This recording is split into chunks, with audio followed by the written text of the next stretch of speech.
Assalamualaikum warahmatullahi wabarakatuh. Alhamdulillahirabbil alamin. Segala puji bagi Allah, Tuhan semesta alam. Bismillahirrahmanirrahim. Allahumma sholli ala sayyidina Muhammad wa ala ali sayyidina Muhammad.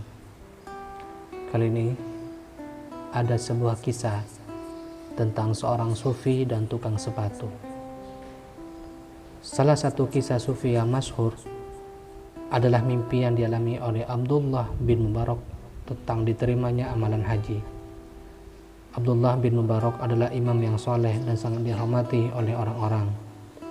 Beliau tinggal di daerah bernama Merv, Turki. Kekayaannya Abdullah bin Mubarak sangat berlimpah dari hasil dari perdagangan yang ia lakukan. Maka tak heran jika ia juga menjadi seorang dermawan yang kinasih. Karena kekayaannya itu pula, setiap tahun ia selalu berkesempatan untuk melaksanakan ibadah haji. Pada suatu hari, sepulang dari berhaji, Abdullah bin Mubarak tertidur dan bermimpi. Dalam mimpinya, beliau melihat ada dua malaikat yang sedang berdialog tentang amalan haji yang dilakukan para muslimin pada tahun tersebut. Tahun ini tahun yang meriah, kata malaikat pertama. Kau tahu berapa banyak orang yang berhaji tahun ini? Banyak sekali, kata malaikat kedua. Lebih banyak dari tahun kemarin. Jumlah yang berhaji tahun ini mencapai 60.000 orang. Masya Allah, sungguh menakjubkan, puji malaikat pertama. Lalu, berapa banyak orang yang berhaji diterima? Sayang sekali, dari sekian banyak jumlah tersebut, hanya seorang pria yang berprofesi sebagai seorang sepatu dari Damaskus bernama Abdullah bin Mufik yang hajinya diterima. Ia bahkan tidak berangkat ke tanah suci, namun Allah Subhanahu wa taala telah menerima hajinya. Terbangun dari mimpi tersebut, Abdullah bin Mubarak sangat khawatir karena pada tahun itu ia juga berangkat haji.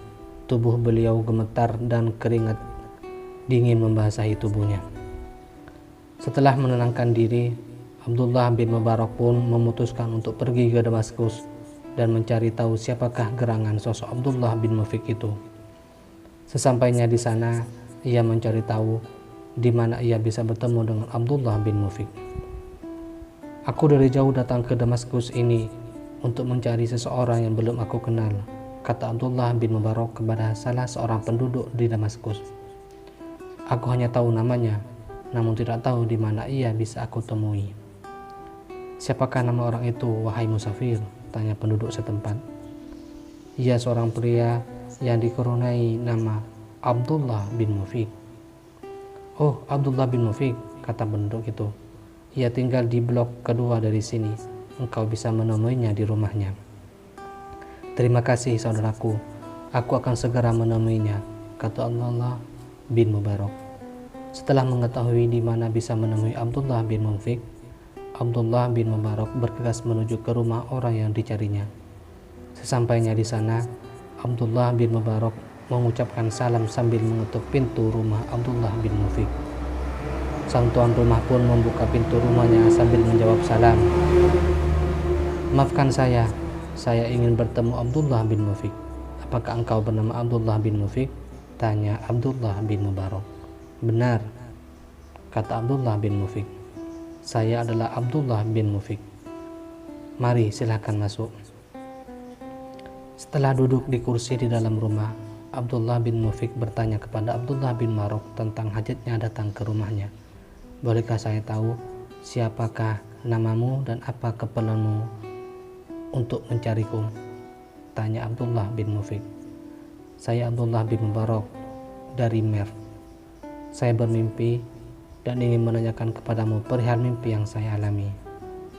Oh, saya bukan ahli tafsir, kata Abdullah bin Mufik. Saya hanya tukang sepatu. Ini bukan masalah pekerjaanmu, kata Abdullah bin Mubarak.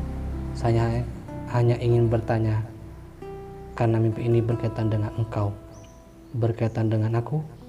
Kata Abdullah bin Mufik penasaran. Iya benar, kata Abdullah bin Mubarak. Aku bermimpi ada dua malaikat yang berdialog. Dalam dialog itu, salah satu malaikat menyatakan bahwa orang-orang yang berhaji tahun ini tidak satu pun mendapatkan pahala berhaji kecuali seorang saja. Orang itu adalah engkau, Abdullah bin Mufik. Abdullah bin Mufik menangis. Air matanya berurai, tak terhankan, sambil mulutnya terus memuji keagungan Allah Subhanahu wa Ta'ala. Ia tidak begitu yakin dengan cerita Abdullah bin Mubarak, tetapi keharuan tetap saja melingkupi hatinya. Setelah menenangkan diri, Abdullah bin Mufik menjelaskan kepada Abdullah bin Mubarak, "Tahukah engkau, tahun ini aku tidak jadi pergi berhaji," kata Abdullah bin Mufik. "Lalu apa yang kau lakukan?" tanya Abdullah bin Mubarak. "Aku hanyalah tukang sepatu," kata Abdullah bin Mufik. "Penghasilanku kecil dan hanya cukup untuk menghidupi keluargaku. Tapi keinginanku berangkat haji tidak pernah terbendung selama 20 tahun. Aku menabung sedikit demi sedikit. Sampai tahun ini, ketika waktu berhaji datang, uangku cukup untuk berangkat berhaji. Namun sayang, istriku sedang hamil dan menginginkan makan daging. Ia mencium aroma daging yang sedang dimasak tetangga kami, dan ia menginginkan daging yang dimasak oleh tetangga kami itu. Kemudian aku mendatangi tetangga kami itu. Dia adalah seorang janda yang dengan 3 orang anak. Aku ketuk pintu rumahnya. Perempuan janda itu membuka pintunya. 'Istriku sedang hamil, sedangkan kau sedang memasak daging. Bolehkah aku meminta sebagian dari dagang itu?' kataku memohon kepada wanita itu. 'Dagingnya halal bagi kami, tapi haram untuk kalian,' kata janda itu. 'Bagaimana mungkin? Halal untukmu, tapi haram bagi kami?' Aku penasaran dengan penolakannya. 'Selama beberapa hari ini, anak-anakku kelaparan. Kami sama sekali tidak punya makanan. Hari ini ketika aku sedang berjalan mencari makan, aku menemukan bangkai seekor keledai. Aku mengambil daging keledai mati itu untuk memberi makan anak-anakku. Daging yang sedang kumasak adalah daging bangkai keledai itu.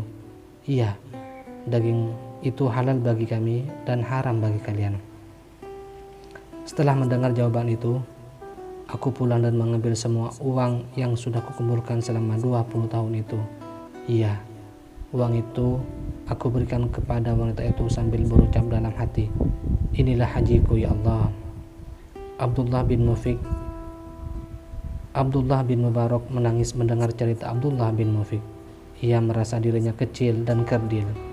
Setiap tahun ia berhasil berhaji, tapi apakah ia memikirkan tetangganya apakah sudah makan atau belum? Ia menangis sedih.